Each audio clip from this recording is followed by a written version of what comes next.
হজের পাহাড়, যাকাতের পাহাড়, এত বিশাল বিশাল পাহাড়, সে তো দেখে খুশি। সেই পাহাড় নিয়ে যখন উপস্থিত হবে, এক ব্যক্তি হঠাৎ আসবে, সে বলবে, আল্লাহ, এই ব্যক্তি দুনিয়ার জিন্দেগিতে আমার উপর অত্যাচার করেছে, এই ব্যক্তি দুনিয়ার জিন্দেগিতে আমার উপর অত্যাচার করেছিল, আমাকে অন্যায় ভাবে গালিগালাজ করেছিল। আল্লাহ, আজ তো কিয়ামতের ময়দানে তার অনেক নেকি দেখতেছি, সে অনেক উৎফুল্ল, দুনিয়ার জিন্দেগি তো আমি অনেক কষ্ট পেয়েছি তার জন্য। আল্লাহ তাআলা তখন বলবেন, এই বান্দা, তোমার আমলের পাহাড় থেকে ওই বান্দাকে আমল দিয়ে খুশি করো। তখন ওই বান্দা আমল দিয়ে তাকে খুশি করবে, আমল দিয়ে দিবে, অনেক আমল তার কমে যাবে, ধরেন অর্ধেক কমে গেল।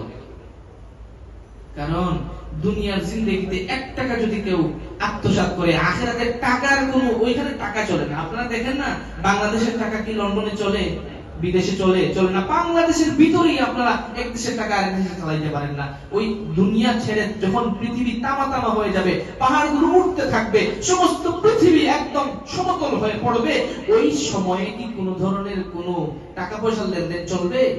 চলবে না। ওই সময় লেনদেন হবে একটা, সেটা হচ্ছে আমলের লেনদেন, সেটা হচ্ছে সওয়াবের লেনদেন।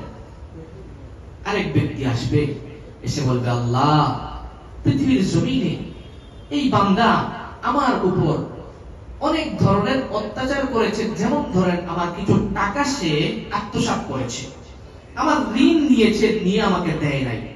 আল্লাহ তাআলা বলবেন, যাও ওই ব্যক্তির আমলনামা থেকে তুমি আমল দিয়ে নাও। তখন দেখবেন আমলনামা শেষ হয়ে গেছে। এখন কি করা? আরেকজন ব্যক্তি আসবে, এইভাবে এসে বলতে থাকবে, এক একজন আসবে, আসার পর বলবে, আল্লাহ, এই ব্যক্তি দুনিয়াতে এই করেছিল, ওই করেছিল, এরকম করে বলবে। এখন তার তো কোনো কারেন্সি নাই, তার তো কোনো টাকা পয়সা, যে আমল যেটা কারেন্সি যেটা চলে, সেই আমল তার শেষ, ফিনিশ হয়ে গেছে। এখন আল্লাহ তাআলা বলবেন, ওই ব্যক্তি, যেই ব্যক্তি নালিশ করছিল যে আল্লাহ আমাকে এই করেছে সেই করেছে, ওই ব্যক্তির গুনার বোঝাটা তার কাঁধে চাপায়া তাকে জাহান্নামে নিক্ষেপ করা হবে। বলেন না আউযুবিল্লাহ। এজন্য আমাদেরকে খুব সাবধান চলাফেরা করতে হবে। আমাদের দ্বারা যেন কোনো কষ্ট না হয়, আমার দ্বারা যেন অন্য ভাই কষ্ট না পায়, আমার জুলুমের শিকার যেন অন্য কেউ না হয়, আমার পাওয়ারের শিকার যেন অন্য কেউ না হয়।